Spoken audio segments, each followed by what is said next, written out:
Wearable pumps are supposed to make your life easier. So why do so many moms see their milk supply drop after switching to one? If after switching to a wearable pump or starting with one, you've noticed a decrease in your milk supply or your output, and you're staring at those tiny bottles after a session thinking, ugh, what am I doing wrong? You are absolutely not alone. This is something that I see constantly for moms who are getting decent output from their traditional pump, but the wearable pump just isn't giving them the results they were expected. Today, we're breaking down exactly why that happens with wearables specifically and what you can do to fix it without spending more time pumping or buying more pumps. By the end of this video, you'll understand the 3 biggest reasons that wearable pumps underperform, how they impact your milk supply, and some simple science-backed changes that can make a huge difference. If you're new here, my name is Allison Tolman. I'm an IBCLC and a breast pump expert. I help moms personalize their pumping setup and schedule so you can find real control of your milk supply while using strategies that make sense for your body and your life. All of our frameworks that we've tested and tried and developed over the last several years of working directly with clients are packaged down below inside of our pumping courses. There's a link in the description if you want to learn more. If you've been following me for a while, you know I've already tested nearly every wearable pump on the market.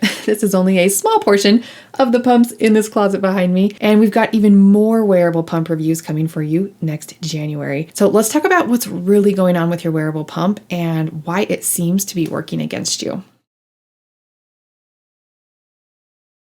Let's start with the most overlooked reason wearable pumps drop your milk supply, and that is fit. And I'm not just talking about Flange Fit, although we're going to cover that too in just a second. I'm talking mostly about bra fit. Your bra determines how the pump sits on your breast. If it's too tight and it compresses the breast tissue, milk can't really flow freely. If it's too loose, the pump shifts or tilts, breaking the seal, losing suction, or not suctioning the right part of the breast. If the bra pushes the pump upward toward your breast or it lets it droop from the top, that misalignment makes it nearly impossible to remove milk effectively. Unlike a more traditional flange that hangs freely with gravity's help, a wearable sits inside your bra, which means that there's always some level of compression, and that's actually a problem. Compression works opposite to how a baby removes milk, right? When a baby nurses, they are doing rhythmic suction and tug movement to gently draw the milk out, and they're sitting away from the breast. With a wearable, especially under a snug bra, this pushes inward into the breast tissue instead. That pressure can restrict ducts and milk flow a little bit.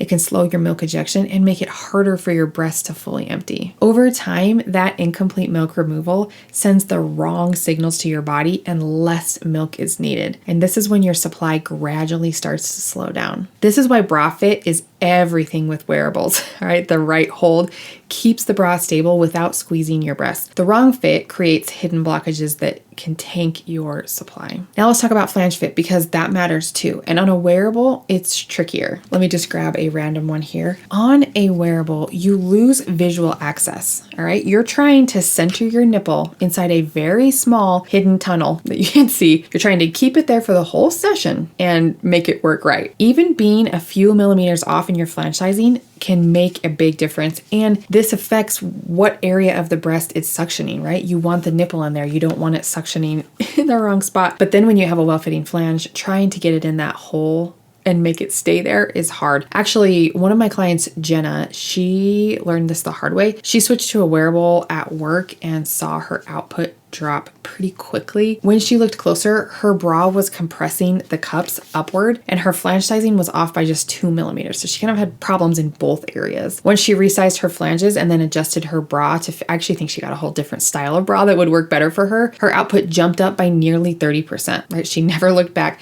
And there are lessons on both of these topics, both flange sizing for wearable pumps and bra fit. I believe they're in the bonus section of our Pumping Efficiently course. There's something down below if you're interested in learning more about how to actually make those work better for you. Because no matter what pump you're using, if the fit is off, every other fix that you try and do will only take you so far. All right. When you really master the foundations of pumping, bra fit and flange fit being some of those, that when you're using a wearable, your pump can really do the job that it's intended to.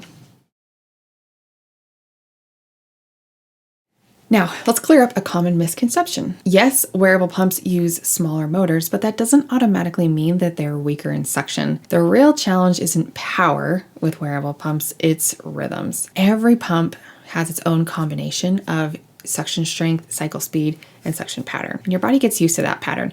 And when you suddenly switch to a wearable pump, or really any other pump for that matter, but I see wearables most commonly being paired with another pump, like moms usually have two. If it feels completely different, your body may not respond to the stimulation in the same way. So choosing a wearable pump that matches your main pump's suction and cycle rhythm can make a really big difference. We actually have a really cool comparison tool inside of our breast pump data library that can help you find and match settings across pumps. And the most common time I see moms using this is when they're trying to match a tabletop pump or something like that with a wearable pump that they're also using. Or if you're looking to find the best wearable for your situation, you can look at those settings, cycle speeds, and try and find something that's the most similar. If you rely heavily on a wearable pump, keep at least 1 or 2 sessions a day with your more traditional pump, especially, that morning session can be a good one to do with a pump that will empty you more efficiently when milk supply is the highest. Some moms are only using wearable pumps, and that is a way to do it too. You just have to make sure it's even more important then that you're using it really efficiently. So when those settings and even just the way the pump functions matches what your body expects, milk removal can become easier, faster, and more complete. And that's what keeps your supply strong. Another quick tip here when using wearables is don't set it and forget it. Adjust the settings throughout your session for maximum letdowns and maximum milk removal, which actually leads us really well into the third section here, which is that freedom versus focus wearable pump paradox. And here's the most ironic thing about wearable pumps is they were designed to give you more freedom, but that same freedom often makes it harder for milk removal. Because when you're pumping while doing the dishes or walking or answering emails, your body doesn't always cooperate like it should. Your letdown reflex, the hormone signal that tells milk to start flowing down and out, depends on oxytocin, the hormone of calm, bonding, happiness, relaxation.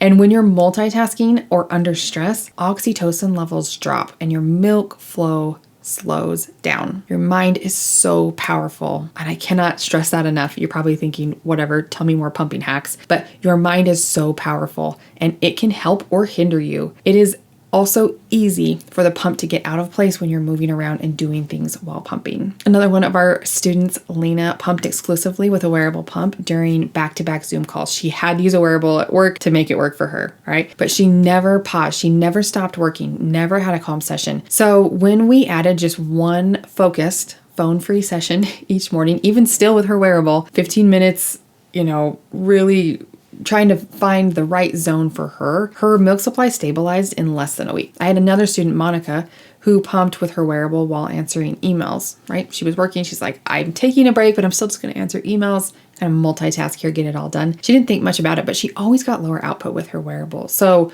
once she stopped doing that and paid more attention and used her wearable pump more like her traditional pump that worked really well for her, her wearable pump nearly matched the output of her other pump. You don't need more sessions. You just need to have ones that are more effective. You need to apply all the things you've learned, hopefully, from your tabletop pump and apply them to your wearable. If you still haven't mastered that, that's probably step 1, because everything is harder to learn and control on a wearable pump, including your milk supply. If you haven't ever mastered any parts of pumping, again, you really probably should take that course down below to help figure out what works best for you. Because when you're using a wearable pump, if you're adding that into the equation, you're gonna lose all visual access with a wearable. So during a normal session, when you notice things aren't going right, you usually adjust and adapt. But usually moms are not doing that with a wearable. And that's just kind of how they were intended to be used, but it's not the best for milk output. This also varies a lot, again, from what you normally see a baby doing at the breast. When you sit down to feed a baby, you're sitting down, you're relaxed, you're focused there. You can't really be doing a lot of other things. Wearables, in my opinion, are just another step where we're drifting further and further away from the biological norm in an effort to help moms do it all.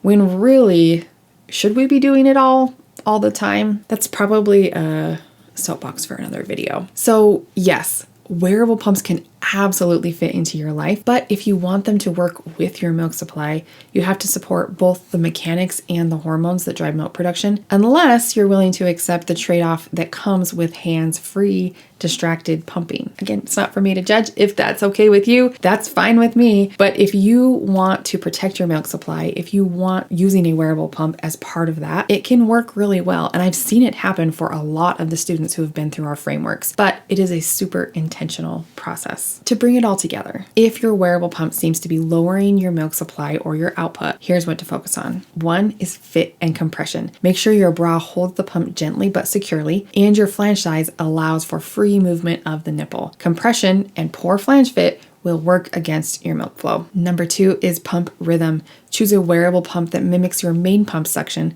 and cycle pattern. You can also replace small parts often to maintain suction power. And number 3, focus over freedom. Take at least one intentional, calm pumping session each day and adjust the settings. Use it like you would a normal pump to help your body respond the most effectively. When you combine all 3 of these things, you'll finally get the best of both worlds. I know you want the flexibility of a wearable. I also know you want efficiency for your milk supply needs. If you need help with any of these steps, there is a step-by-step and strategic plan for you, again, inside of our Pumping Efficiently course. That's where I teach exactly how to combine both types of pumps strategically so you can get the freedom of a wearable without compromising your milk supply. We'll walk you in depth through each step of the Proficient Pumping Pyramid, one of our favorite frameworks and methodologies that we use, so you can master each one of them specifically for you. How do you best respond to a breast pump? That's what we're looking for. You'll learn how to create a custom pumping schedule for yourself, how to do your own flange sizing, how to maximize your letdowns, pumping techniques, pump settings, and get your hormones on board so they stop sabotaging you.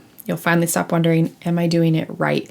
And what does right look like for you specifically? Wearable pumps are incredible tools. They give us flexibility that we didn't have before, but they can come at a steep cost to your milk supply unless you take the steps to use them correctly. The goal isn't to give up on your wearable, and I've seen moms use wearables really well and really efficiently. The goal is actually to use it intentionally. Wearable pumps absolutely can work.